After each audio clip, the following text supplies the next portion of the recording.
ઓમ નમઃ સદેભ્યઃ. ઓમ નમઃ સદેભ્યઃ. ઓમ નમઃ સદેભ્યઃ.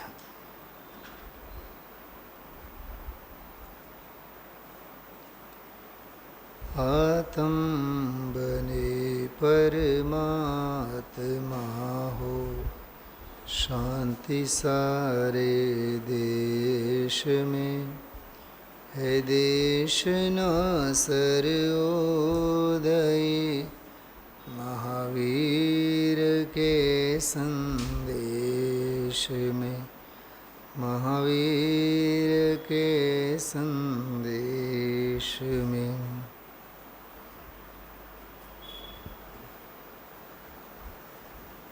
साड़ीसमी गाथा 83मो प्रवचन. પહેલી નજરે ગાથાના બોલ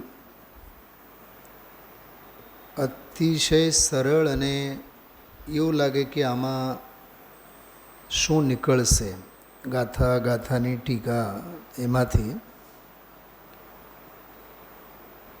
પણ મૂળ ગાથા અને એની ટીકા એને આધારે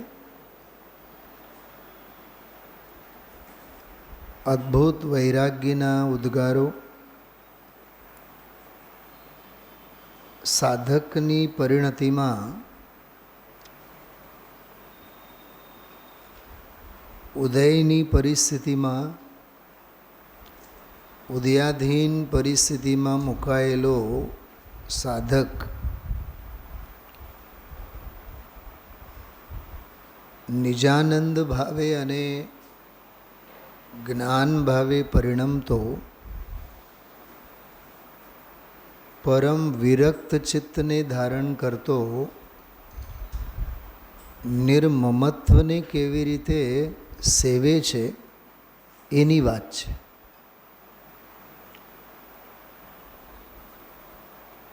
મને એક વિચાર આવતા હતા, જગત માત્ર મોહથી ગ્રસ્ત, આપણે બધા, આખું સંસાર મોહાક્રાંત, મોહાસક્ત અને જ્ઞાની જેવા નિર્મોહી, નિર્મમત. આજનો પ્રવચન એ દૃષ્ટિએ ખૂબ ઊંડાણથી ચિંતન મનનમાં લેવા જેવો છે. ચાર દિવારીમાં જ્યારે આપણે બેઠા હોય ત્યારે ઘર, પરિવાર, સ્ત્રી, પુત્ર, શરીર એ મારા નથી, એ સંયોગો છે, ઉદયાધીન પરિસ્થિતિ છે. શાસ્ત્રની ભાષામાં આપણે સ્વીકારીએ છીએ, પણ સ્વરૂપના ભાવભાષણપૂર્વક કેટલો સ્વીકાર છે? એ સ્વરૂપના ભાવભાષણપૂર્વક સ્વીકારોક્તિ જ્ઞાનીને લાગુ પડે છે. કેમ કે સ્વાનુભવીનું બધું જ સાચું.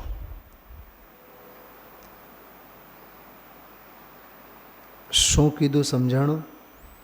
સ્વાનુભવી અનુભવીનું સ્વને સ્વ કહેવું સાચું, કદાચ પરને પણ સ્વ કહેવું બને તોય સાચું. કેમ કે એને સ્વરૂપગ્રાહી જ્ઞાન છે. સમયસારમાં એક પ્રકરણ આવે છે, કળશમાં છે, જળ ઠંડુ હોય અને અગ્નિ ગરમ હોય તો અજ્ઞાની કહે કે જળ ઠંડુ જ છે, અગ્નિ ગરમ છે, અને જ્ઞાનીએ કહે છે જળ ઠંડુ છે અને અગ્નિ ગરમ છે. તો એમાં પ્રશ્ન પૂછો કે બેઉ તો સાચું જ બોલે છે, જળ ઠંડુ અને અગ્નિ ગરમ, પણ અજ્ઞાનીનું આવું જ્ઞાન એ અજ્ઞાન.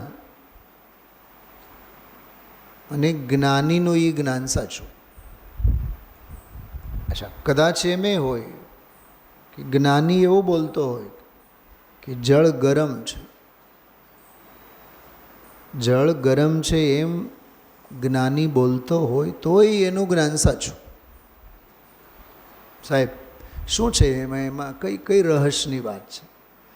કેમ કે જ્ઞાનીને સ્વરૂપ ભેદનો સ્વાદ છે.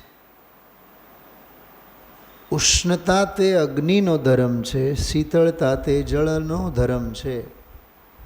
એ સંયોગના કાળે સંયોગના નિરૂપણમાં પણ સ્વરૂપની દૃષ્ટિ જ્ઞાનીની છૂટતી નથી. હવે થોડીક આપણી વાત કરીએ. સંયોગોના ખોળામાં આપણે પડ્યા પાથર્યા હોઈએ ત્યારે તો મારો દીકરો અને મારી પત્ની, ગુરુદેવશ્રી બોલ્યા રૂપાળી બાયડી, એમાં પડ્યા પાથર્યા હોય ત્યારે તો એમાં એ આળોટે જ છે.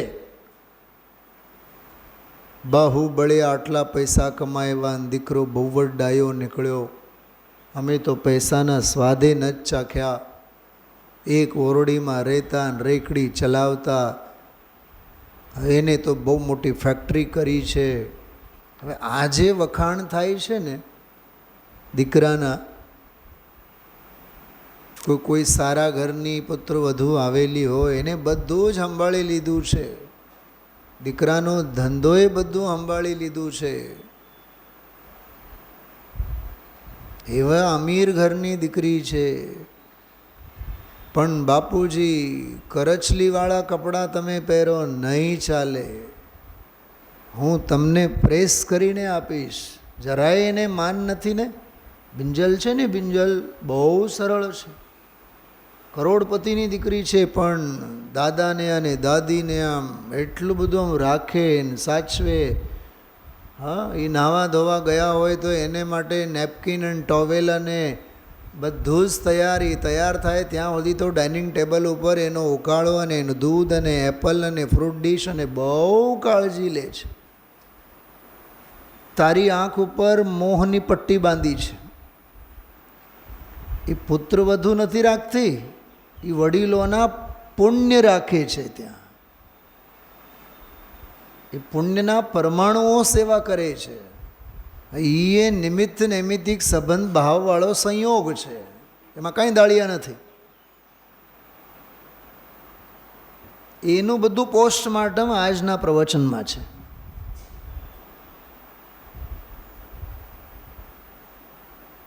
મારા મારા મારા મારા કરવામાં ગુરુદેવશ્રી તો કોઈને ન મૂક્યા. સિમંદર ભગવાન મારા બોલીએ છીએ કે ને આપણે, મંદિર મારું. હમણાં જાહેરાત થઈ કે ભાઈ હવે આપણા મંદિરમાં આરસ પાથરવામાં આવવાના છે અને અગવડતા થશે અને જરીક આપ સમજી લેજો અને સાનુકૂળ બની રહેજો. શું બોલ્યા? આપણા મંદિરમાં.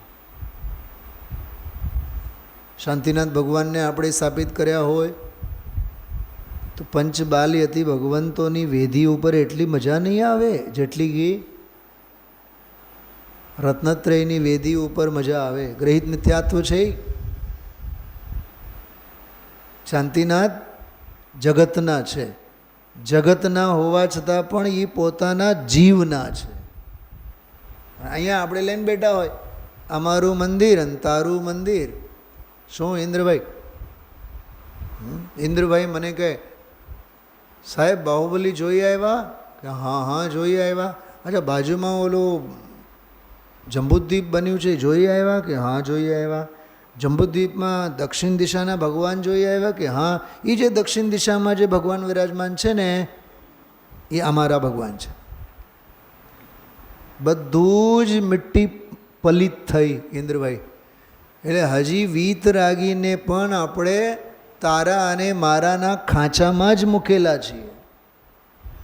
એક જ શબ્દ આજનો જીવનનો મંત્ર બનવો જોઈએ, નિર્મમ નિર્મમ નિર્મમ.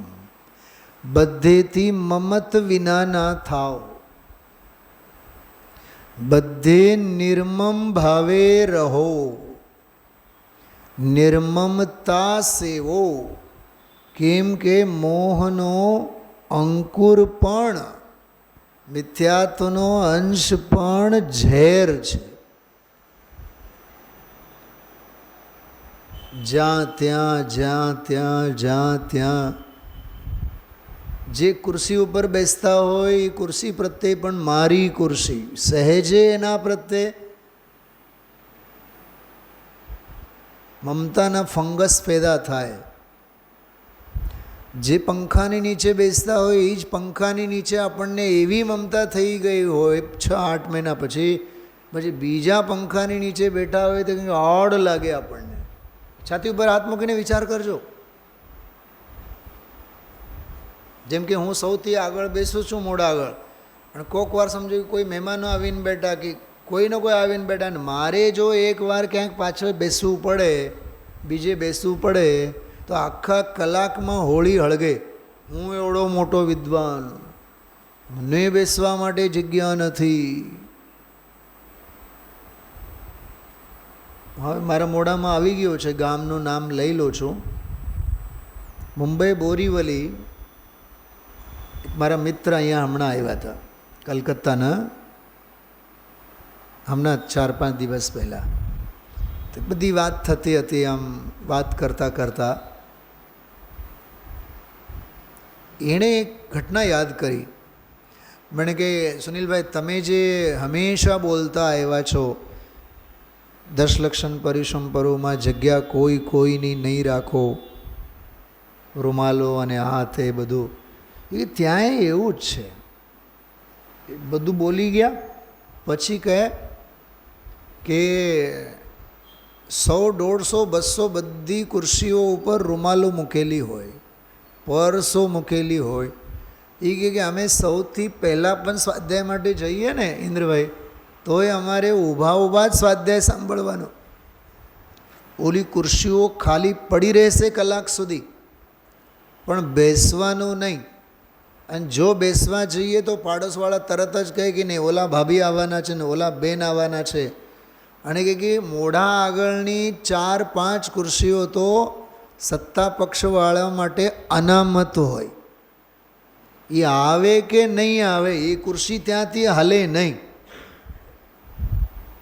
હવે મને એક વાત બતાવો કે જે જીવના નિમિત્તે, શૈલાબેન પકડજો વાત, જે જીવના નિમિત્તે એ ખુરશીઓ બધી કલાક સુધી ખાલી રહે છે, અને બીજા જીવો પાછળ ઊભા કે ક્યાંક જૂતા ચંપલમાં બેસીને જીનવાણી સાંભળવાનો એમને એક કપરી પરિસ્થિતિ ઊભી થાય છે. તો જે જીવોના નિમિત્તને લીધે ખુરશીઓ ખાલી રહે છે, જગ્યાઓ ખાલી એમનેમ જ રહે છે, એ આવતા નથી, બેસતા નથી, અને એમના નિમિત્તે જગ્યાઓ અનામત રાખવામાં આવેલી હોય, એ બધા જ જીવોને જ્ઞાનાવરણ કર્મનો તીવ્ર બંધ થાય કે નહીં? મને આ જીનવાણી એવું મને સમજાવે છે. તો એ મમતા છે કે નહીં, એ મમત્વ છે કે નહીં? મારી જગ્યા ને મારી ખુરશી. કોઈ માથે અમરપટ્ટો લઈને આવેલો નથી. दाने दाने पे लिखा होता है खाने वाले का नाम, माइक पर लिखा होता है बोलने वाले का नाम, कुर्सी पर लिखा होता है बैठने वाले का नाम.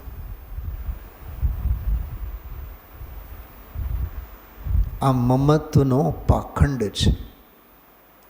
મોહરૂપી ભૂત બળદની જેમ આ જીવ પાસેથી ભાર વેવડાવે છે અનાદિકાળનો. પરદ્રવ્યો મેં સુખ નહીં હૈ તજીન કી તો અભિલાષા. એ આજનો પ્રવચન મારું હાલે ને તમને કલાક સુધી ગુરુદેવ શ્રીના શબ્દે શબ્દ વાંચીને બતાવું. આની જ ચર્ચા આજે આવી છે. ધન શરીર પરિવાર રૂબાંધવ સબ દુઃખ કી પરિભાષા. અહીંથી ગયા બાદ ગોલનમાં શું હોય છે બતાવો, બોલો નીતાબેન. 38મી ગાથા વાંચવાની જરૂર નથી.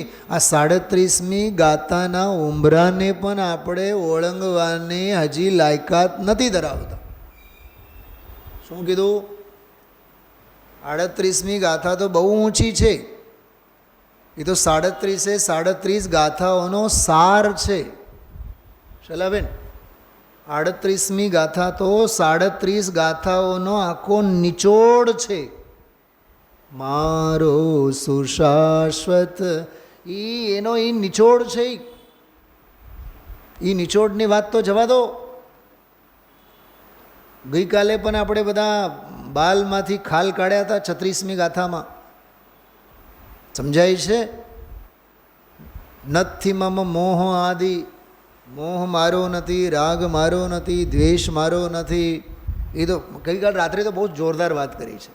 એ તો અંદરની નળી 3 હોય છે ને ભરતકુમાર? કેટલી હોય છે છાતીમાં નળીઓ? 3 હોય છે ને? હે, 5 હોય છે. ઓલા મેડિકલ રિપ્રેઝેન્ટેટિવ બેઠા છે, અનુભવી. મેં તો કંઈક 3 નળી 3 ને એવું કંઈક સાંભળેલું છે. ચલો 5. તો આ અંદરના કેટલા હોય છે હર્ષાબેન? હા નહીં, ઓલા હા શું કહેવાય, બાયપાસ સર્જરી કે સ્ટેન્ડ મૂકવામાં 3 જ હોય ને? 2 મેન 3. હા બસ મેન 3. હા, હું એ 3ની જ વાત કરું છું. તો આ જે નળી, મેં ગઈકાલ રાત્રિનું સ્વાધ્યાય સાંભળજો તમે. આખી બાયપાસ સર્જરી અને એન્જિયોગ્રાફીના સિસ્ટમમાં આ જે 3 નળીઓ બ્લોક છે, મારા નથી, ચિંતા નહીં કરતા. જગતના બધા જ જીવોના શ્રદ્ધાની નળી, જ્ઞાનની નળી અને ચારિત્ર્યની નળી બધી જ બ્લોક છે. કેટલા %? 70-85 નહીં, 100%. એ ગઈકાલે નિર્ગ્રંથ ભાવનાના સંદર્ભમાં મેં બધી વાત કરી છે. આ દીકરો મારો, સ્ત્રી પુત્ર મારા, ગાડી મારી. ઇન્દ્રભાઈ, બહુ સમજવા જેવું છે ખરેખર. આ ઉમરાની આ મર્યાદામાં આવીએ તો નિર્મમત્વપનાની ટીકડી કેવી સરસ લાગે. એને સાંભળવા માટે તો આપણે નિસ્સહી નિસ્સહી નિસ્સહી બોલીને આવીએ, અને અહીંથી બહાર ગયા બાદ એ નિર્મમત્વવાળી ટીકડી બળીને ભસ્મ થઈ જાય છે. પછી મમતા મમતા મમતા મમતા મમતા, મોહ મોહ. मोह की महिमा देखो क्या तेरे मन में समाए. એ છે કથા બહારની. આજનો આ પ્રવચન જ છે આખું. એટલું સરસ. એક એક વાક્ય, એક એક શબ્દ યાદ રાખવા જેવા છે. જાણે અંજાણે મારા સગાન, મારા વાલાન, મારા ઓળખીતાન, મારા જાણીતા. શૈલાબેન સાંભળો, મારા સગા એ તો અનંતાનુબંધી મોહ, મારા વાલા એ અનંત મોહ, મારા જાણીતા એ મોહ. શું કીધું? કેમ કે મારા સગા અને મારા ઓળખીતા એ તો મોહના ઓળકાર છે જ ઇન્દ્રભાઈ, પણ મારા જાણીતા એ જ્ઞાન ભાવે અજ્ઞાનના ચાળા છે. શું મારા જાણીતા? તારા કોણ જાણીતા? જાણનારો તું, જાણનારો તું, તું એનો જાણીતો થા. એક પ્રાચીન ભજન આવે છે દૌલતરામજીનો, આપન નહીં જાના તુને કૈસા જ્ઞાન ધારી રે. મને તો એક પંક્તિ જેટલી ગમે છે, બહુ ગાતા અમે લોકો જયપુર જતા પહેલાં ગુરુકુલમાં. ત્યારે કોઈ ભાવભાષણ નહોતું એટલું. આપા નહીં જાના તુને. ઇન્દ્રભાઈ, આટલું જ યાદ રાખજો.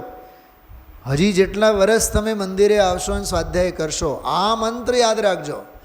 આપા નહીં જાના તુને કૈસા જ્ઞાન ધારી રે.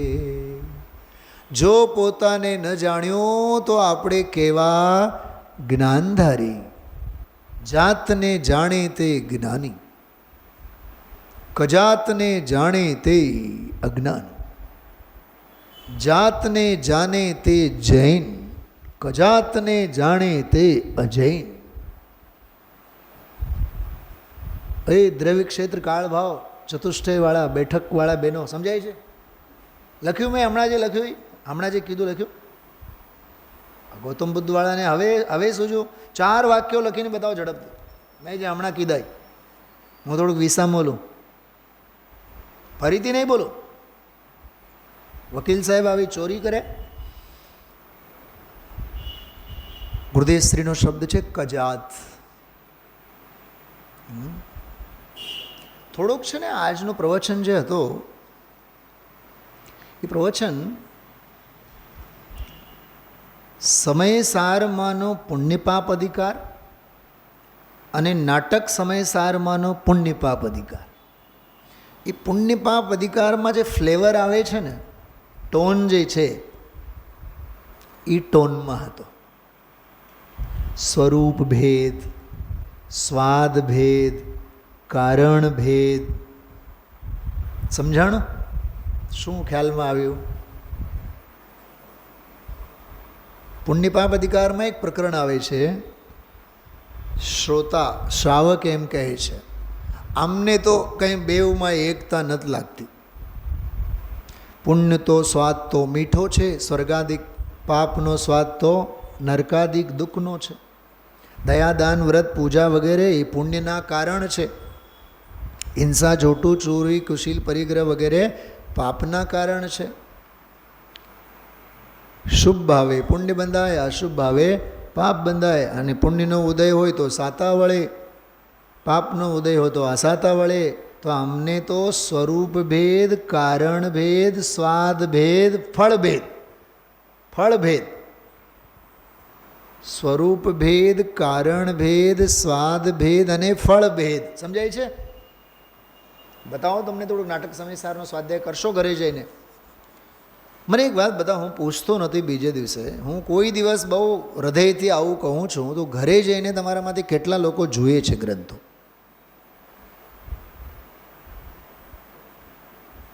સ્વાતિબેન, વંદનાબેન, તમે કરતા નહીં, હા, પાપ લાગશે.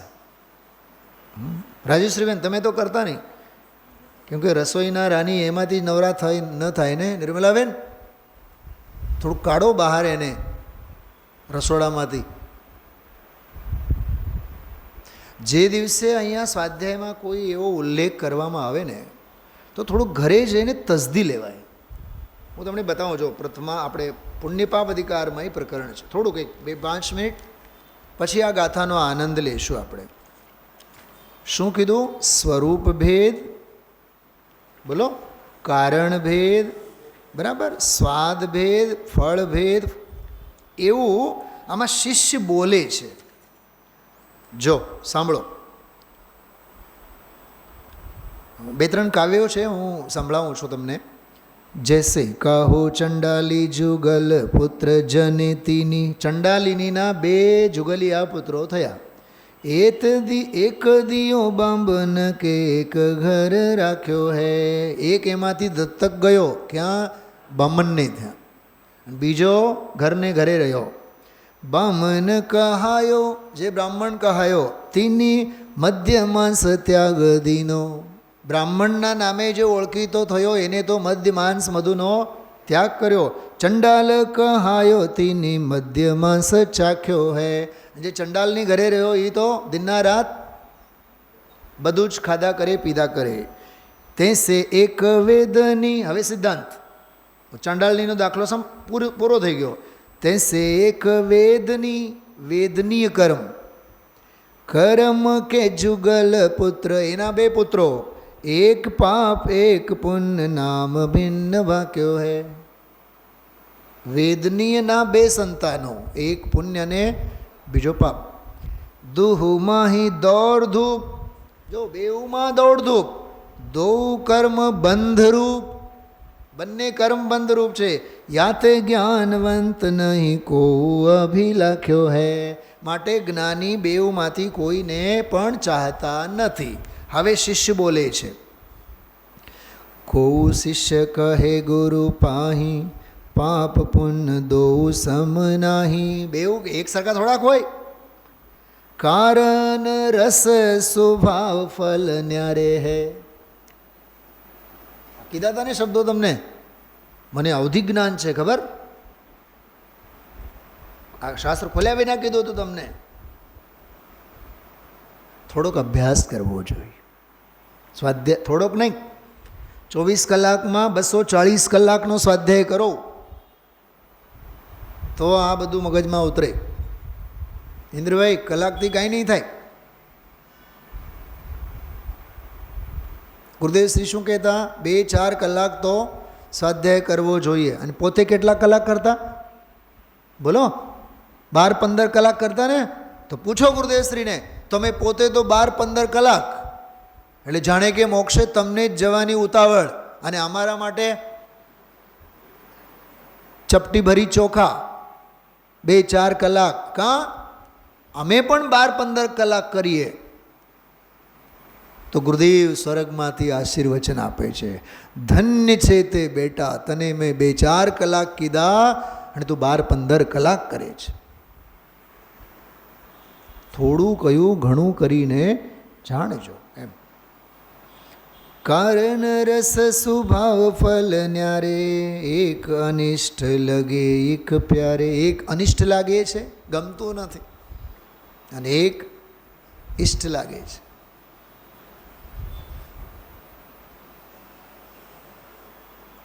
પુણ્યનો ઉદય હોય ને ત્યારે જ્યારે આપણે બહુ હરખ પદોડા હોઈએ તો ગામને દાંડી પીટીને કહીએ છીએ, બહુ પુણ્યનો ઉદય છે, હવે લાખો રૂપિયાની કમાણી છે, ઘરમાં સોનું ચાંદી ઘણું બધું આવ્યા રાખે છે. કોઈ દિવસ દાંડી પીટીને કહેતા નથી. અને જરીક પાપનો ઉદય હોય તો ટાંગ બહુ દુખે છે, રાત્રે તો નિંદર જ નથી આવતી. બોલો, અશોકભાઈ મોદી હમણાં આવ્યા હતા 2 દિવસ પહેલાં રાત્રિના સ્વાધ્યાયમાં. તો બહાર ગયા બાદ હું હાથ જોડીને ઊભો, તો શ્રીમતી, મેં અમસ્તે પૂછો કેમ છે તબિયત પાણી, આમ તેમ. તો શ્રીમતીએ મહાભારતના પાના ખોલ્યા. હમણાં સાહેબને બરાબર નથી રહેતું, ચક્કર આવે છે, એટલે એકલાને આપણે છોડતા નથી, સાથે આવવું જ પડે છે. પછી મેં હળવેથી કીધું, અશોકભાઈ, તમે એકલા આવી શકતા હતા ત્યારે આવવાની હોશ કેટલી હતી? કે સાહેબ મિચ્છામિ દુક્કડમ. આવા ઘાટ છે આપણા. શરીર થરથર ધ્રુજવા માટે ને, ધ્રુજવા માંગે ને, અને ધ્રુજવાનું ચાલુ થઈ જાય ને તો પછી આપણને આ વાતો ગમે. ધ્રુવ અચલ ને અનુપમ ગતિ. તો તારું શરીર તો અધ્રુવ થઈ ગયો છે. હવે માથું ઠેકાણે નથી, વિચારો ઠેકાણા નથી, પરિણામ ઠેકાણા નથી, શ્રદ્ધા ઠેકાણે નથી. હા, શરીરે રોગાથી ઘેરાઈ જાય ને તો આ જીવને નમો અરહંતાણમ સિવાય બીજું કાંઈ દેખાતું નથી. ત્યારે એ અરહંતો એમ કહે, સિદ્ધો એમ કહે, તું હવે લાયક નથી, કેમ કે અમારી વાતને હૃદય વગે કરવા માટે જુવાનિયાઓ જોઈએ. આવા મરેલા નહીં, મરસિયા ગાનારા નહીં, પણ તન થાકી જાય ને મન પાકી જાય ત્યારે આપણને કરવા જેવું તો ધર્મનું છે. ઘણા બધા ડોસીઓ એવું બોલતા હોય છે. ઘણા ઉંમરવાળા હોય ને એ આમ, સાહેબ કરવા જેવું તો આજ. પણ જુવાનિયામાં એમના બધાના અપલક્ષણો આજે ગુરુદેવસિંહજી બોલ્યા છે, એક બીડી હરકી રીતે ન પીવે પાખાને દસ્ત નહીં ઉતરે એવા તો અપલક્ષણો. જુવાનિયામાં એટલે જુવાન હોય ત્યારે તો મમતા મમતા મમતામાં જિંદગી જાય, અને ઘડપણ આવે ત્યારે કોઈના નથી. ત્યારે નિર્મમત્વના પછી મંત્રો સાંભળે આ જીવ. વિચાર કરો. હા, ગુરુદેવશ્રીની સભામાં પૂછું છું હું તમને, એ પછીની આ સભામાં પૂછું છું. હા, 18, 20, 25 વર્ષના જુવાનિયાઓ દેખાડો તો ખરા. 35 વટી ગયેલા, 40 વટી ગયેલા, ઓલા કવિ આખાની ભાષામાં કહીએ તો મોતના હેન્ડમાં પગ મૂકેલા, આજે છે અને કાલે નથી, એક કાને સંભળાય નહીં. બોલો, ઇન્દ્રિયો જ્યાં સુધી સતેજ હોય ત્યાં સુધી અતિન્દ્રિય સ્વરૂપને સાંભળવું. શું કીધું? ઇન્દ્રિયો સતેજ હોય ત્યાં સુધી અતિન્દ્રિય સ્વભાવને સાંભળવું. સાંભળવું એટલે સાંભળવું નહીં, સમજવું. આપણે ઇન્દ્રિયો બધી શિથિલ થઈ ગઈ હોય પછી આ વાત સાંભળવા આવીએ. જો શિષ્ય એમ કીધું તો જો એ શું બોલે છે? શિષ્ય જ બોલે છે. સંકલેશ પરિણામ નિસો પાપ બંધ હોય. વાત તો સાચી છે, સંકલેશ પરિણામોથી પાપ બંધાય.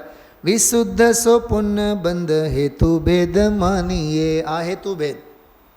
પાપ કે ઉદય સાતા તાકો હે કટુક સ્વાદ, પુण्य उदय साता मिष्ट रस भेदी जानिए. पाप संकलेश रूप पुण्य है विशुद्ध रूप, दूहों को स्वभाव भिन्न भेद यो बखानिए. शिष्य बोले छे, हाँ, आ गुरु ने बोलता. पाप सो कुगति होई, बात तो हाची. पुण्य सो सुगति होई, ऐसी फल भेद પરતિચ્છ પર માનીએ. હવે ગુરુનો જવાબ. પાપ બંધ પુણ્ય બંધ. શું કીધું? પાપ બંધ પુણ્ય બંધ દુહુ મેં મુક્તિ નહીં. શું કીધું? બેઓમાં મુક્તિ નથી. કટુક મધુર સ્વાદ પૂતગલ કો પેખીએ. કડવો સ્વાદ હોય કે મીઠો હોય, પણ સ્વાદ શેનો? પૂતગલનો સ્વાદ છે. ખ્યાલમાં આવ્યું?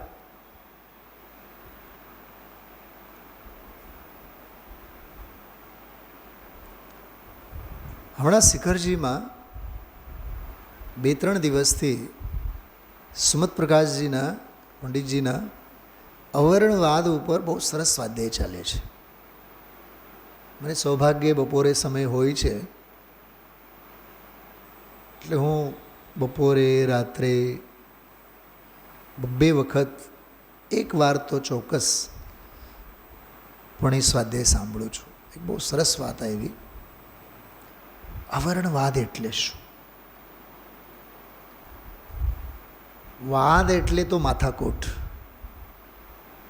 વાદ એટલે નિંદા નાલસ્તી, હા, વાદ એટલે ઘસાતું બોલવું, વાદ એટલે ઈર્ષા દ્વેષ. સંવાદ જેનામાં નથી તે બધું વાદ. બાજવું જ વાદ નથી હોતો. કે છે કે અવર્ણવાદ. તો આ અવર્ણ શું? હવે એને ક્યાંથી કાઢીને અને ક્યાંથી ભાવ કાઢ્યા ખબર નહીં, પણ મને 2 દિવસથી એ અર્થ બહુ મગજમાં ભમે છે. એ તો 1 મિનિટ નહીં લાગે શોધવામાં, પણ ખબર નહીં મારું ધ્યાન એના તરફ ન ગયું, પણ મગજમાં એ વિષય બહુ દોડે છે. સુવર્ણ હોય ને, સોનું, સોનાને અવર્ણ કહેવાય. એવું એનામાં આવ્યું. અવર્ણ એટલે કોઈ પણ જાતનો વર્ણ સંકરપણું જેનામાં નથી. એવો મને અર્થ બેસે છે બરાબર. કિટ્ટીમાં, કાલીમાં વગેરે કાંઈ ભેળસેળ, પ્યોર સોનાની વાત ચાલે છે. કેટલું કેરેટ?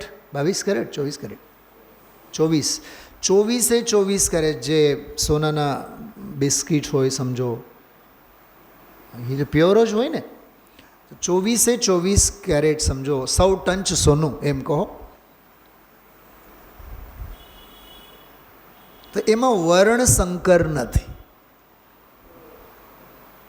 એ અવર્ણ છે. એટલે કોઈ પણ જાતનો ભેળસેળ નથી, એવું શુદ્ધ સોનું છે. તો સોનું તો અવર્ણ છે, વર્ણશંકરપણું નથી, નાસ્તિપરક એનું વિશેષણ છે, સંજ્ઞા છે. પણ એના અંગે અપલાપ કરવો, એના અંગે ઓછું વધતું કંઈક બોલવું, એના અંગે અસત્ય કથન કરવા, એના અંગેની માથાકૂટો કરવી, દોષો ન હોય છતાં પણ એના અંગેના દોષો કહેવા બોલવા, કંઈક સમજાણું પકડાનું તમને, એને અવર્ણવાદ કહેવાય. હવે આપણા શાસ્ત્રોમાં તત્વાર સૂત્ર વગેરેમાં દેવાવર્ણવાદ, ગુરુ અવર્ણવાદ, ધર્મ અવર્ણવાદ, સંઘ અવર્ણવાદ એવું બધું આવે છે.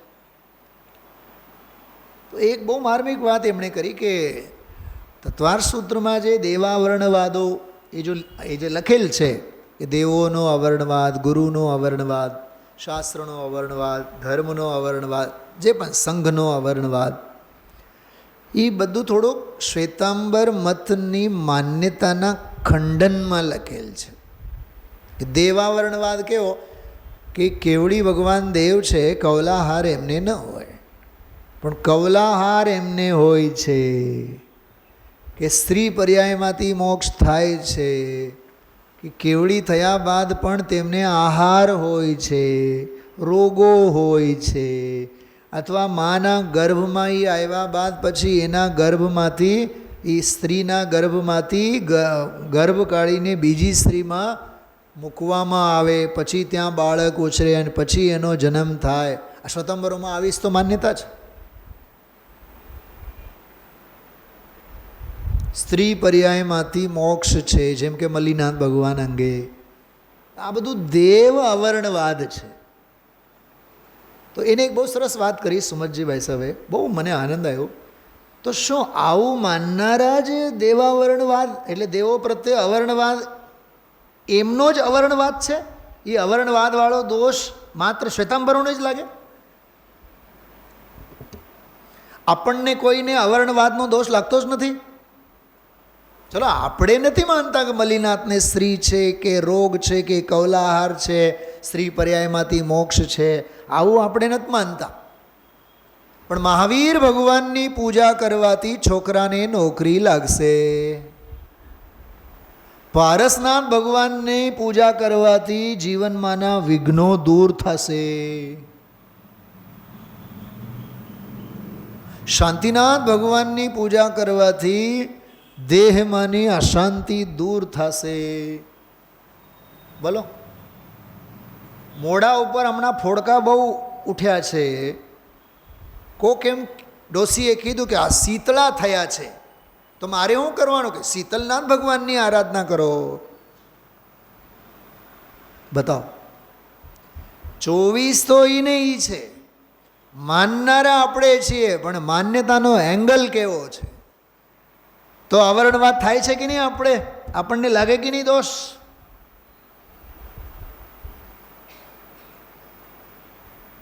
નહીં, શિખરજીની 49 તો યાત્રા આપણે ખેડવી જ છે. આ ભરતભાઈ કહેતા હતા 48 થઈ ગઈ છે, હવે એક બાકી છે. તમારી હાજરીમાં આપણે એક વખત કરશું એટલે અમારો મોક્ષ પાકો. તમારો પાકો, પણ અમારું શું? તમારી આ માન્યતાને લીધે અમે આવશો તો સીધા નરકમાં જ જશું. કેમ કે તમારી ગ્રહિત મિથ્યાત્વની અનુમોદના અમે કરીને, અમે એવું સાંભળતા નથી, શાસ્ત્રોમાં એવું છે નહીં, અને આપણા ગુરુદેવ કોઈ દી કહેતા નથી, અને આપણા કોઈ આગમ ગ્રંથોમાં આવું છે નહીં. શાસ્ત્રમાં હોય, આગમમાં હોય, સર્વજ્ઞ માન્ય હોય તો તમે વાત કરો. તો એને જે કીધું ને કે પાપને લીધે કુગતિ અને પુણ્યને લીધે સુગતિ, પણ પુણ્ય અને પાપને લીધે ગતિ નક્કી છે, ગતિનો અભાવ નહીં. પોઈન્ટ સમજાય છે ગુરુની દ્રષ્ટિ? પાપ બંધ પુણ્ય બંધ દુહુ મેં મુકતિ નાહી, કટુક મધુર સ્વાદ પુગલ કો પેખીએ. પુદ્ગલના જ છે બેઉ. સંકલેશ વિશુદ્ધ, સાંભળજો, સંકલેશ વિશુદ્ધ. જો આપણને બહુ અભિમાન થાય, અમને તો રોજ ઉઠીને બરાબર પ્રક્ષાલના ભાવ થાય અમને પૂજાના ભાવ થાય, પછી 2 કલાક સ્વાધ્યાયના ભાવ થાય, સવારે તો 4-5 કલાક તો અમારા પરિણામો એટલા સરસ હોય છે, એટલા વિશુદ્ધ ભાવમાં અમારા પરિણામો હોય છે કે ખરેખર મહાપુણ્યના સુમેરુ પર્વત ઉછળ્યા છે. બપોરે થોડીક પછી પરિણામોમાં પડતી થાય, પછી પ્રમાદ થાય, નિંદર આવે, પછી સાંજે એક બહુ માર્મિક વાત કરી, મુનિરાજો અયાચક વૃત્તિવાળા હોય છે, નિર્ગ્રંથ હોય છે. મારે વાંચવા માટે ગ્રંથ જોઈએ એવાય શલ્ય એને નથી હોતા, કેમ કે ગ્રંથે પરિગ્રહ છે, વચન પૂદગલ છે. અરે મુનિરાજોની ચાલ પોતે ગ્રંથ છે. શું કીધું? મુનિરાજોની ચાલ, ચર્યા, ચાલ ન કહેવાય, ખરેખર ચર્યા, એ ચર્યા પોતે ઈર્યા સમિતિ છે. એ એમની ઈર્યા સમિતિને જોઈ જોઈને શાસ્ત્રોમાં ઈર્યા સમિતિને ડિફાઇન કરવામાં આવેલ છે. હરતા ફરતા સિદ્ધ ભગવાન છે. તાડપત્રો લખાણા ક્યાં મૂક્યા, એ તો સૌભાગ્ય, ભાગ્ય જો જાગે શ્રોતાના તો તાડપત્રો જડી આવે. સન 183 ઈસવીસન 183, 183 ષટખંડાગમ ગ્રંથ લખાણું હતું. અને એ ષટખંડાગમ ગ્રંથ તાડપત્ર ઉપર લખીને એ જ્યાં તે ઝાડવાની નીચે કે મંદિરમાં જે વિરાજમાન કર્યું હોય, ઝાડવાની નીચે તાડપત્ર પડેલ હોય, ત્યાંને ત્યાં મૂકી દેવામાં આવ્યું. 100, 200, 300, 500 વર્ષના કાળમાં ઝાડવો પડી ગયો, મંદિર આખું જમીન દોસ્ત થયું, કાટમાળ ઊભું થયું એના ઉપર. અને 1880ની વાત, 1880ની વાત, 80, 81, 82ની વાત, 1880 પછી એક મુનિરાજ ત્યાં વિચરણ કરતાં કરતાં આ દીર્ઘ શંકા માટે ગયા હોય કે આહારચર્યા માટે ગયા હોય, ત્યાં એને કંઈક એવો ભાસ થયો, આ જગ્યા કોઈ સાતિશય છે, કે આમાં કંઈક છે, લાગે છે આમાંથી કંઈક નિધિ હાથમાં આવે. લોકોને બોલાવીને મંદિરનું ખોદકામ કરવામાં આવ્યું, તો મંદિર નીકળ્યું. મંદિર ખોલ્યું તો મંદિરની અંદર રાખી મૂકેલ સુરક્ષિત ષટખંડાગમના તાડપત્રો જડી આવ્યા. 1883 લખાણો હતું. ક્યારે?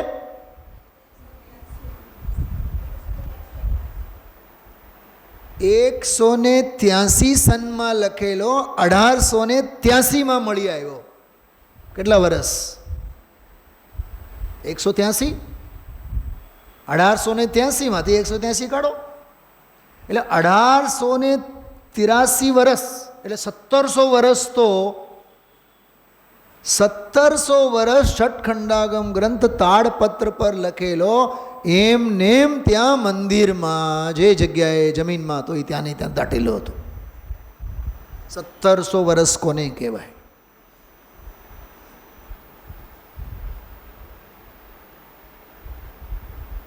અને 1883થી લઈને 1937 સુધી શાસ્ત્રો મેળવવાના, શાસ્ત્રોની નકલો કરવાના, કોણ લખે, ક્યારે લખે, કોણ આપે, કેવી રીતે આપે, એ કવાયત શરૂ થઈ. અને 1819થી પ્રથમ ખંડ તાડપત્રમાંથી ઉતારવામાં આવ્યું. અને એ 1919માંથી લખવામાં આવ્યું. અને 19 37-38માં 20 વર્ષની તપસ્યા પછી પહેલો ભાગ ગ્રંથાકાર રૂપે બનીને બહાર આવ્યો. ધવલાનો શું કહેવા માગીએ છીએ? હા, કેટલા મહાભાગ્ય આ ધવલા જય ધવલા ષટખંડાગમ શાસ્ત્રો આપણને મળ્યા છે.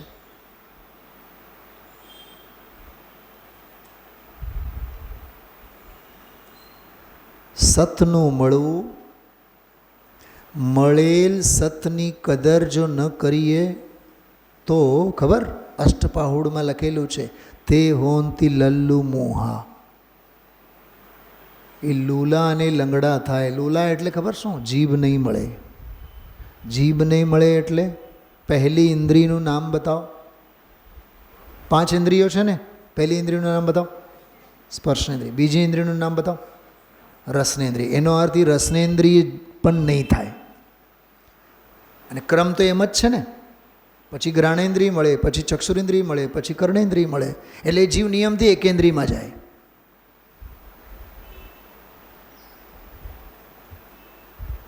મળેલ સતની કદર ન કરીએ તો. એટલે આ સામાન્ય વિષય નથી. આ જ્ઞાન જ્ઞેયની ભિન્નતાની જે વાત ગુરુદેવશ્રી આજે સમજાવી. હજી એક વાત કરું. શ્રીમદજીના અમૂલ્ય તત્વ વિચારમાં એક પંક્તિ આવે છે, પર દ્રવ્ય મેં મૂર્છિત ન હો એની દયા મુજને રહે. એ આ ગાથા આજની. કેમ કે પરદ્રવ્ય છે, જ્ઞેય છે. એ જ્ઞેયને જ્ઞાનનો વિષય માત્ર એમાં દો. એ તારા અને મારા અને સગા અને વાલા અને હારા અને ખોટા એ કશાયના અર્ક એના ઉપર નહીં ચડાવો. મુંબઈમાં કોઈને કોઈ દિવસ એવું લાગે છે કે મંદિર અમારું બહુ દૂર છે અને આપણને, બોલો ઇન્દ્રભાઈ, રાજકોટમાં રહેનારને આપણને 2 કિલોમીટર 3 કિલોમીટર 5 કિલોમીટર એટલે મંદિર દૂર લાગે. મંદિર ઘરથી દૂર લાગે તો સમજી લેવાનો નરકનો દરવાજો નજીકમાં છે. હું તમને મોહની ગહેલતાની વાત કરું છું. એ આજનો પ્રવચન એ હતો સ્વાતિબેન કે તારા એ સહેજ જ્ઞાનના જ્ઞેય છે અને એ છે માટે તારું જ્ઞાન છે એમે નથી. એ છે માટે તારું જ્ઞાન જાણે છે એમે નથી. અને તારું જ્ઞાન જાણે છે માટે ઓલા જ્ઞેય છે એમે નથી. અને તારા જાણવામાં એ જ્ઞેયો આવ્યા એમે નથી. તારો જ જ્ઞાનાકાર રૂપ જ્ઞાન તને જાણવામાં આવેલું છે. જ્ઞેયો તો આવ્યા જ નથી. જ્ઞેયો નહીં કરે છે. એક શબ્દ આવ્યો હતો, સર્વને ગ્રાસીભૂત કરવાનો સ્વભાવ. મને પ્રવચન સાર બહુ યાદ આવ્યું ત્યારે. ગ્રહણશીલ શબ્દનો પ્રયોગ છે અને જ્ઞેયોને માટે શબ્દ આપેલા છે પ્રવચન સારમાં અર્પણશીલ. જ્ઞેયો કેવા છે? અર્પણશીલ. પોતાનું સર્વસ્વ અર્પણ કરે છે જ્ઞેયો માટે. અને જ્ઞાન કેવો છે? ગ્રહણશીલ. ગ્રહણશીલ એટલે જાણનશીલ. ગ્રહણ એટલે ઓલા કોઈ શું કહેવાય, વેક્યુમ શું કહેવાય, ઓલું હોય ને કચરાને ઓઢે. હા, વેક્યુમ ક્લીનર. કોઈ વેક્યુમ ક્લીનરની જેમ કોઈ જ્ઞાન પોતાનામાં ખેંચી નથી લેતો. એ ગ્રહણ એટલે એમ નહીં. ગ્રહણશીલ એટલે જાનનશીલ.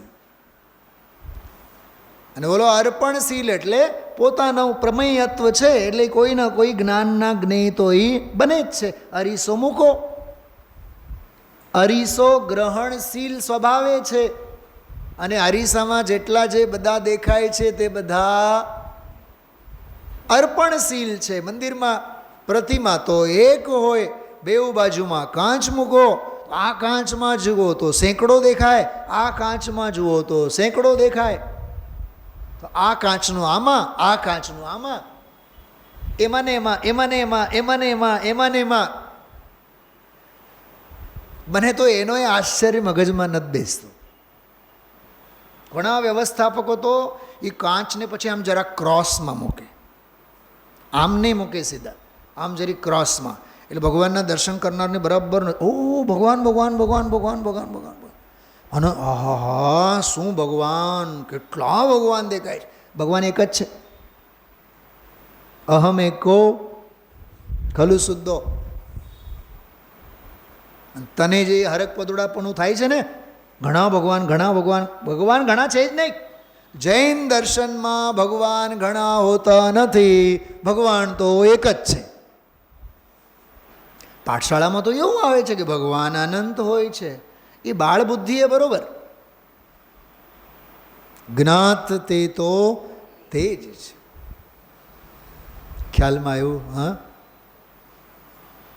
કારનાદિ ભેદ તો હિ સુજત મિથ્યાત્વમાં હિ. આહા હા, જો આ નસ પકડી તને બેઉમાં ભેદ દેખાણા ને. આ 77મી ગાથા છે પ્રવચનસારની. આ ગાથા, આ પંક્તિઓ 77મી ગાથા. બેઉમાં ભેદ નહીં કર. હિંડદી ઘોરમ અપાર સંસારમ. કારનાદિ ભેદ તો ઈ સુજત મિથ્યાત્વમાં ઈ. શેમાં તને સૂજે છે? ઇન્દ્રભાઈ એક વાત પૂછું. સમજો કે મને શુગર છે, તો મારે ખાંડ ખાવી જોઈએ કે ગોળ ખાવું જોઈએ? નહીં નહીં, કાંઈક તો યાર તમે ઓપ્શન આપો. બોલો બોલો, તમે ડૉક્ટર છો બહુ મોટા, બોલો ઝડપથી બોલો. ગોળ ખાવાનું ને? અચ્છા, એટલે શૂર્પનખા સારી કે રાવણ હારો? ને રામનું હિત કોણ ઈચ્છે એમ પૂછું છું. રામના હગા કોણ? બોલો.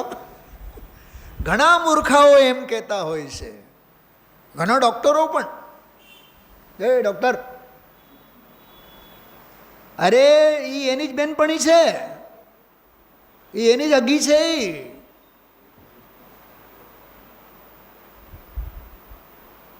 ઘણાએ તો પછી એવી સલાહ આપે, જૂની ગોળ હોય ને એનું પાણી પીવો, તમે તો જીવતે જીવ મારી નાખશો. એ તો સારું છે, આપણને થોડુંક આયુર્વેદનું. જો એક વાત સમજો, આત્મહિત અને આત્મકલ્યાણ અને તત્વની પ્રભાવના માટે હર વસ્તુ મારે માટે ત્યાજ્ય છે. કોઈ ઇન્દ્રિયના બંધાણી થવું જ નહીં. કોઈ ઇન્દ્રિયના વિષયોના બંધાણી ક્યારેય નહીં થવું, સપનામાંય નહીં. અરે અતિન્દ્રિય તત્વને સમજવા માટેનો આ માર્ગ મળેલો છે, અને આવો આ અતિન્દ્રિય ધર્મ આપણને મળેલો છે, અને આખી જિંદગી આપણી ઇન્દ્રિય વિષયોના ભોગવટામાં જાય છે. તો ધિક્કાર છે આપણા જીવનને. આ ખાવો ને ઓલું ખાવો ને ફલાના ખાવો. ભરપેટ મનુજ ક્यों મરતા હૈ, આપણને તો એટલું સમજાય છે. ઘણા લોકો શું કહે, ઓલું ખવાય, ઓલું ન ખવાય. ખવાય અને નહીં ખવાય એમાં ગ્રહસ્થોની ચર્ચા પૂરી થઈ જાય છે. અને જીનવાણી એમ કહે છે, ભરપેટ મનુજ ક્यों મરતા હૈ. અને નરકોમાં તો એક કણ પણ મળતું નથી, છતાં 10,000 વર્ષો સુધી કમ્પલસરી જીવવું પડે છે. હા ઇન્દ્રભાઈ, અમે તો માંડવી ખાઈ ખાઈને મોટા થયા અને ગોલ્ડ મેડલિસ્ટ થયા, અને આજકાલના સંતાનોને મા બાપ પલાળેલા બાદામ. કિંજલબેન તો કહી દો, હું તો 1500 રૂપિયાના બાદામ, નીરવને હું રોજ 10 બાદામ ખવડાવું, આવડા મોટા મોટા, ક્યાંય નહીં મળે ને. અચ્છા, બાદામ ખાવાથી બુદ્ધિ વધે? સાંભળો, બાદામ ખાવાથી બુદ્ધિ વધે એવું માનનારની બુદ્ધિ સૌથી પહેલાં બગડે. બોલો હસો છો, પણ આ બધું પાખંડ અને બધું પાગલપણું આપણા જીવનમાં છે. અરે તો શરીર વિજ્ઞાન છે. અહીંયા તો કહે છે કે શરીરના પરમાણુ સાથે તારી પર્યાયના કાંઈ સંબંધ નથી, તો તારો દ્રવ્ય સ્વભાવ, જ્ઞાનાનંદ સ્વભાવ, એની તો વાત ક્યાં કરી. તો ધર્મ તારામાં આવી ગયા, અને અધર્મ તારામાં આવી ગયા, અને આકાશ તારામાં આવી ગયા, કાળ દ્રવ્ય તારામાં આવી ગયો. એ તો બધા સ્વભાવ ભિન્ન વસ્તુઓ છે. તું એક જ મંત્રનો જાપ કર, ઓમ નિર્મમત્વ સ્વરૂપો અહમ. કેવો છું? આપણે આશ્રાનિકા ક્યારે છે રાજુભાઈ? 21-24 જુલાઈ 21 છે ને? મને 2 મહિનાથી જ મારા મગજમાં ચાલુ છે. હું જ્યારે દવાખાનાના હોસ્પિટલે હતો ત્યારે જ વંદનાબેન 12 મે જ્યારે હું હોસ્પિટલાઇઝ હતો, 13મી જૂને એન્જિયોગ્રાફી થઈ, 13મી જૂને જ મેં મનમાં એક સહેજ પ્રતિજ્ઞાના ભાવ લીધા. આ વર્ષે તો આષાઢિકા ને આષાઢિકામાં સરસ સમયસાર ગ્રંથાદિરાજનો પૂજન વિધાનમાં લાભ લેશું. સહેજે મારાથી કહેવાય ગયો, મને જાહેરાત કરવામાં કાંઈ રસ નથી. પણ સમગ્ર તમે સમયસારને વાગોળો, સમગ્ર સમયસારનો આનંદ લો. એકાદ ગાથા ગાઈ લીધા અને એકાદ શ્લોક ગાઈ લીધું, એમાં કાંઈ દાળિયા વળવાના નથી. આ ગાથા, આજનો પ્રવચન અદ્ભુત છે. ગુરુદેવ શ્રીના તો શબ્દે શબ્દ આમ ઘોળીને પીવા જેવા છે, ઘોળીને પીવા જેવા છે. એટલે આ જે પુણ્ય પાપ અધિકારનો જે મેં તમને વાત કરી, એ આ પુણ્ય ને પાપ બંને એ મોહની કક્ષામાં આવે છે. એટલે તું સર્વે પ્રત્યે સાંભળો, હજી 36મી ગાથામાં તો મોહ, રાગ, દ્વેષ અને ક્રોધ, માન, માયા, લોભ અંદરના બ્લોકેજ લીધા હતા. શૈલાબેન, અંદરની સફાઈ કરી. આ 37મી ગાથામાં તો બહારના હોજા. શું કીધું? આ બહારના સોજા, અધર્મ દ્રવ્ય મારો, અધર્મ દ્રવ્ય મારો. એટલે બહારના દ્રવ્યો જે તારા જ્ઞાનના જ્ઞેય બને છે, સહેજ તારા જ્ઞાનના સહેજ જ્ઞેય બને છે, જ્ઞાનમાં જણાય છે, તે તું એમ માને છે કે આ મારા, આ મારા, આ મારા. તો વળી પાછું જ્ઞેય જ્ઞાયક શંકર દોષમાં જ તું ઊભો છે. જ્ઞેય જ્ઞાયક શંકર ભેળસેળમાં જ ઊભો છે. એટલે 36માં ભાવ્ય ભાવક ભાવથી ભેદ જ્ઞાન કરાયું, ભેદ જ્ઞાન નંબર 1. 37મી ગાથામાં જ્ઞેય ભાવોથી ભેદ જ્ઞાન કરાયું. શું કીધું ઇન્દ્રભાઈ? બોલો, આપ 2 પોઈન્ટ લખો. 36મી ગાથામાં ભાવ્ય ભાવક ભાવથી ભેદ જ્ઞાન કરાયું અને 37મી ગાથામાં જ્ઞેય ભાવોથી ભેદ જ્ઞાન કરાયું. તું પોતે જ્ઞાયક છે, જ્ઞાન સ્વભાવે છે. એટલે ક્યાંય કોઈ, સાંભળો, મોહના ચક્કરમાં તો તું આવતો જ નહીં. શૈલાબેન, મોહે તો આંધળો બનતો જ નહીં, જ્ઞેયોના રવાડે પણ ચડતો નહીં. શું કીધું? શું સમજાણું? પકડાય છે ઇન્દ્રભાઈ? મોહના રવાડે તો ચડતો નહીં, કષાયોના રંગે તો ચડતો નહીં. એ 36મી ગાથા. પણ સંયોગોના રવાડે પણ ક્યાંય ચડતો નહીં. એ ધર્મ અધર્મ આકાશ કાળ વગેરે પરદ્રવ્યની વાત ચાલે છે. શું સમજાણું? કાલે મેં એક દાખલો પૂછ્યો હતો ને, ગોળ ખાંડ પડેલ હોય, સાકર પડેલ હોય. શું ભરતભાઈ? સાકરનો ગાંગડો પડેલો છે. હવે એને કીડીઓની લાઈન લાગી ગઈ. તો ઘરમાંથી કીડીને કાઢીને ફેંકવાનો કે ઓલા ગાંગડાને જ ફેંકવાનું? બોલો. નહીં, કીડીઓને ફેંકવાનો, એટલે ગાંગડો રાખવાનો અને ઓલા ગાંગડાને જોઈને પછી તરત જ વળી પાછા. અમારે તો કીડીઓ તો જોતી જ નથી. બોલો આગળ. ગાંગડોય નથી જોતો. અમારે તો વાંસે નથી જોતી અને વાંસળીએ નથી જોતી. એવી વાત છે આ 36મી ગાથામાં. અંદરની બીમારી નથી જોતી. સમજાય છે? અંદરના ખરાબ સેલ જોતા નથી અને બહારની નબળાઈ, બહારનો સોજો પણ અમારે નથી જોતો. એ 37મી ગાથા છે. ગુરુદેવશ્રીનું પ્રવચન વાંચો તમે લોકો. ગાથા બોલીએ આપણે. નથી મમ ધમ્મ આદિ ભુજ્ય દીવોગ એવ હમેકો. આહા, શૈલાબેન પકડજો આ વાતને. બુજ્જદી ઉવોગ એવ અહમેકો. જે હું એક ઉપયોગમય છું એવો જે જાણે છે, એ જ એવો જાણે છે કે ધર્માદિ મારા કંઈ નથી. શું કીધું? પકડાનું બધાને? સ્વાતિબેન, ધર્માદિ મારા કાંઈ નથી એવું જાણનારા પોતાને એક ઉપયોગમાં જાણે છે એમ નહીં,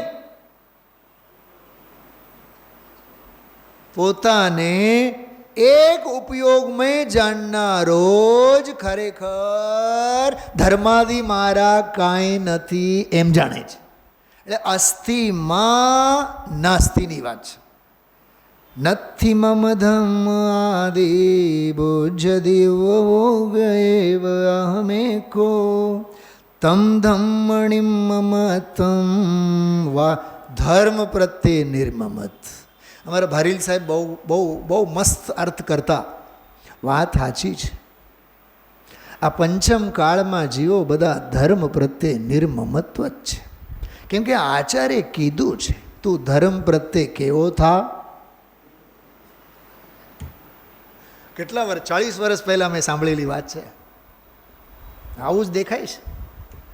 વર્તમાન આ કાળમાં મોક્ષ માર્ગ બહુલોપ વિચારવા આત્માથી ને અત્રે કયો અગો રાગ રંગ આમોદ પ્રમોદ પ્રત્યે કેટલી હોશો અને ધર્મ પ્રત્યે કેટલા નિર્મમત.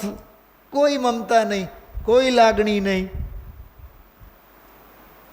એવું કંઈ લખીને નહીં રાખતા એમાં વળી પાછું. એ તો એનો અર્થ ગૌરવ છે. તમ ધમ્મ નિમ્મતમ સમયસ વિયાણ યાવેન્તે ધર્માદિતે મારા નથી ઉપયોગ કેવળ એક હો એ જ્ઞાનને જ્ઞાયક સમયના ધર્મ નિર્મમતા કહે. જ્ઞેયથી મને લાભ થાય, ગુરુથી મને લાભ થાય, બોલો વાણીથી મને લાભ થાય. ગુરુદેવશ્રીના આપણા ઉપર બોલો તો ખરા, નથી બોલું. ગુરુદેવના આપણા ઉપર અનંત ઉપકાર છે. માતાશ્રીના આપણા ઉપર અનંત ઉપકાર છે. પણ સ્વાતિબેન હા પાડો છો, ના પાડો છો? આ ગાથામાં એ બધી માન્યતાઓને ભૂસી નાખ્યા છે. શાસ્ત્ર વાંચવાથી મારું જ્ઞાન વધે, ગુરુને સાંભળવાથી મારું જ્ઞાન વધે, કેવળીને સાંભળવાથી મને જ્ઞાન વધે. બિલકુલ નહીં. નિમિત્તોથી પરમ નિરપેક્ષ અને ઉપાદાનથી સર્વથા સાપેક્ષ સ્વભાવ ભાવ મેં જ્ઞાનાનંદ સ્વભાવી હું એવું જાણનાર જ ખરેખર નિર્મમત્વ ભાવને પામે છે, સાધી શકે છે. એવો આ વિષય છે. ઓમ નમઃ સિદ્ધિ.